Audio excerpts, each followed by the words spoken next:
तो जी स्टूडेंट्स, अब हम बात करेंगे ट्रांसमिशन ऑफ हीट के ऊपर। ट्रांसमिशन ऑफ हीट की अगर हम बात करें तो हम यहाँ पे डिस्कस करेंगे कि हीट कितने तरीक़ों से एक जगह से दूसरी जगह ट्रांसफ़र हो जाती है।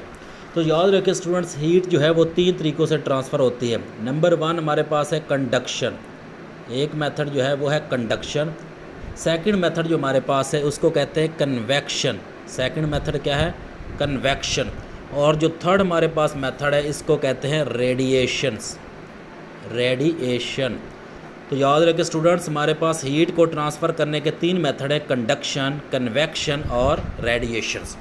अगर हम स्टूडेंट्स बात करें कंडक्शन की, कंडक्शन की स्टूडेंट्स कैसे होती है? कंडक्शन हम कहते हैं सॉलिड मेटल रॉड को अगर आप हीट करें, किसको बोला? अगर आप सॉलिड मेटल रॉड को स्टूडेंट्स हीट करते हैं तो क्या होता है, हमारे पास हीट जो होती है वो एक हमारे पास एंड जो होता है, एक एंड जो होता है सॉलिड मेटल रॉड से वहाँ से ट्रांसफ़र होकर दूसरे एंड तक पहुँच जाती है।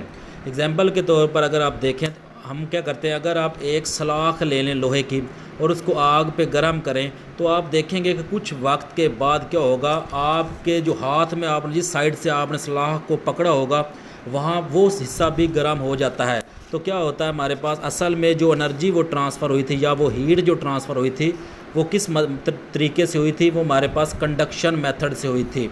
तो हमारे पास स्टूडेंट्स हम इसको कह सकते हैं कि transmission of the heat from the one area of the, यानी हाई टेम्परेचर से लो टेम्परेचर की तरफ हीट का ट्रांसफ़र होना क्या कहलाता है? कंडक्शन। हाई टेम्परेचर से लो टेम्परेचर की तरफ ट्रांसमिट होना हीट का क्या कहलाता है? कंडक्शन कहलाता है। और ये कहाँ पे होती है भला? सॉलिड के अंदर, जो आप कह सकते हैं मेटल्स के अंदर। कॉमन एग्जांपल आप मेटल्स लेंगे स्टूडेंट्स। मेटल्स के अंदर अगर आपसे एक एग्जांपल में पूछा जाए कि मेटल्स के अंदर हीट कैसे ट्रांसफ़र होती है तो याद रखें कंडक्शन मेथड के ज़रिए। दूसरा हमारे पास है स्टूडेंट्स कन्वेक्शन। कन्वेक्शन में याद रखें स्टूडेंट्स, कन्वेक्शन मेथड जो है वो यूज़ होता है किसके लिए भला? ये हमारे पास फ्लूइड के लिए होता है। फ्लूइड के लिए, अगर फ्लूइड की हम बात करें, अगर हम बात करें कि फ्लूइड में हीट कैसे ट्रांसमिट होती है तो याद रखें उसको कन्वेक्शन मेथड के ज़रिए ट्रांसमिट होगी।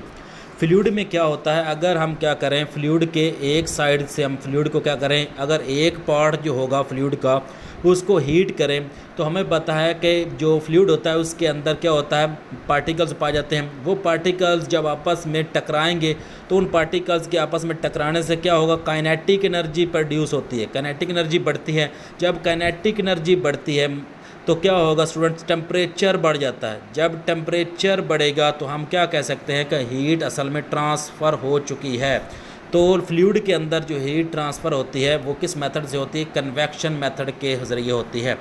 तीसरा हमारे पास स्टूडेंट्स मेथड आता है वो है रेडिएशंस। क्या आता है भला? रेडिएशन। स्टूडेंट, रेडिएशन का कंसेप्ट आप कुछ इस तरह से अंडरस्टैंड करें कि हमें पता है कि एटम्स की बेसिक स्ट्रक्चर क्या होती है। एटम के अंदर न्यूक्लियस होता है, पॉजिटिव चार्ज इसके पास होता है, और इसके इर्द गिर्द जो होते हैं हमारे पास इलेक्ट्रॉन जो होता है वो डिफरेंट ऑर्बिट में रोटेट करता है, डिफरेंट ऑर्बिट में रोटेट करता है। और उन ऑर्बिट को हम क्या कहते हैं? के कहते हैं, एल कहते हैं, एम कहते हैं और एन कहते हैं। ये तो हमारे पास बेसिक नॉलेज है। असल में स्टूडेंट्स जो बोहर था उसने यही कंसेप्ट दिया था। बोहर ने कहा था कि इलेक्ट्रॉन जो होते हैं जब लो एनर्जी लेवल से हाई एनर्जी लेवल की तरफ मूव करते हैं, कहता जब इलेक्ट्रॉन लो एनर्जी लेवल से हाई एनर्जी लेवल की तरफ मूव करते हैं तो ये एनर्जी क्या करते हैं? ऑब्ज़र्व कर लेते हैं। और कहता जब यही इलेक्ट्रॉन हाई एनर्जी लेवल से लो एनर्जी लेवल की तरफ आते हैं तो क्या करते हैं? कहता एनर्जी रिलीज़ करते हैं। और कहता एनर्जी रिलीज़ करते हैं in the form of radiation. Electron कैसे एनर्जी रिलीज़ करेंगे? In the form of radiation. अब रेडिएशन कौन सी भला? Infrared radiation. इंफ्रारेड रेडिएशन की फॉर्म में इलेक्ट्रॉन जो होंगे वो एनर्जी एमिट करेंगे।